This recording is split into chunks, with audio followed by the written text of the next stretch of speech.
کچھ لوگ اپنا مردہ کسی جگہ پر امانتاً دفن کرتے ہیں، کیا یہ دفن کرنا درست ہے؟ اور اس کے بعد پھر وہ لے جاتے ہیں، اس کا شرعی حکم کیا ہے؟ رہنمائی ارشاد فرمائیں۔ کسی جگہ امانتاً تدفین کرنا، اس کا کوئی شرعی تصور نہیں ہے، نہ ہی اس کی کوئی شرعی حیثیت ان معنوں میں ہے کہ اس کی کوئی اجازت ہو کہ امانتاً مردے کو، میت کو دفن کریں اور پھر اس کے بعد نکال کر کسی اور جگہ لے کر جائیں۔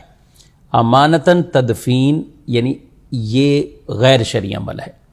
تدفین یعنی میت کو دفن کر دینا، جب ایک دفعہ ہو گیا تو وہ دفن ہو گئے، اب وہاں پر بلا عذر شرعی یعنی جہاں شریعت واجب نہ قرار دے اس کے بغیر وہاں سے منتقل کرنا، اس قبر کو کھولنا، یہ جائز نہیں ہے۔ اور جہاں شریعت اجازت دیتی، ظاہر امانتاً والے معاملے میں شریعت اجازت بالکل نہیں دیتی۔ شریعت کہاں اجازت دیتی ہے؟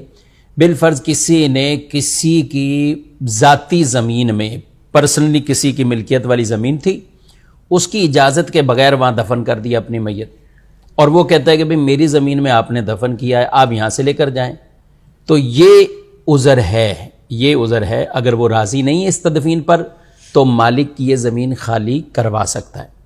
لیکن ہمارے یہاں جو تدفین ہوتی ہے وہ قبرستانوں میں ہو رہی ہوتی ہے، وقف ہوتے ہیں قبرستان، قبرستان کے لیے وہ جگہ ہوتی ہے۔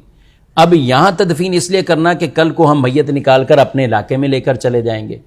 اسی طرح کبھی کبھی ایسا بھی سنائی دیتا ہے کہ کوئی آدمی غائب ہوا اور وہ کہیں کسی علاقے میں چلا گیا، گھر والے ڈھونڈ رہے ہیں، لیکن انہوں نے کیا کیا، وہاں انتقال ہو گیا، تو وہاں لوگ کفن دفن کے معاملات کر دیتے ہیں، لیکن پھر جب اس کی تشہیر ہوتی ہے اس طرح کے ہمارے پاس سوالات آتے ہیں۔ اب اہل محلہ یا ان کے اپنے رشتہ دار وہ چاہ رہے ہوتے ہیں کہ ہم اپنی میت اپنے علاقے میں لے کے چلے جائیں، تو یہ جائز نہیں ہوتا یہ عمل۔ اب دفن ہو چکے ہیں تو اب سو ہو گئے، ختم سلسلہ۔ تو امانتاً بھی جو تدفین کرتے ہیں کہ اس کے بعد کسی اور علاقے میں لے کر جائیں گے، تو یہ عمل غیر شرعی ہے، یہ جائز نہیں ہے۔ اور کچھ لوگ اس کی وصیت بھی کر کے چلے جاتے ہیں، ابھی تدفین یہاں ہے، وہاں جب جگہ ملے تو پھر وہاں مجھے دفن کر دیجیے گا، تو یہ وصیت بھی جائز نہیں ہے اور اس پر عمل کرنا بھی جائز نہیں ہے۔